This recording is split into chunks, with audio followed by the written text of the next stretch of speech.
दोस्तों, क्या आप लोग जानते हैं कि ऐसे कौन से 5 कंपोनेंट हैं जो आरबीआई ग्रेड बी एग्जामिनेशन में भी आते हैं और यूपीएससी ईपीएफओ के एपीएफसी और ईयू एग्जामिनेशन में भी आते हैं। इनमें पहला कंपोनेंट है क्वांटिटेटिव एप्टीट्यूड, जो कि आरबीआई ग्रेड बी का पार्ट है और एपीएफसी और ईयू एग्जामिनेशन का पार्ट भी है। लेकिन यहाँ पर आपकी जो प्रिपरेशन का लेवल है क्वांट का, वो आरबीआई ग्रेड बी के हिसाब से होना चाहिए, क्योंकि अगर आपने वो लेवल मेंटेन कर लिया तो ऑटोमेटिकली एपीएफसी और ईयू एग्जाम के क्वेश्चन आप लोगों को सिंपल ही लगेंगे।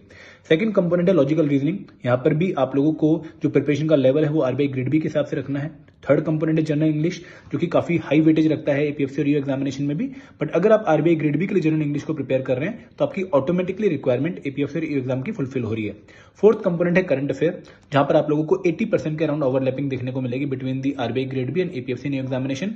कुछ एडिशनल डायमेंशन है जो आप अगर प्रिपेयर कर लेंगे फॉर एपीएफसी न्यू एग्जामिनेशन तो आपकी complete preparation RBI grade B से ही मैनेज हो जाएगी। दोस्तों, last but not the least component is Indian economy, जो कि आपका RBI grade B phase 2 examination में पेपर 1 के नाम से है, ईएसआई के नाम से है। बट अगर आप वो प्रिपेयर करें आरबीआई ग्रेड बी में तो इंडियन इकोनॉमी की जो क्वेश्चन है एपीएफसी और एग्जामिनेशन वो आप आराम से सॉल्व कर सकते हैं।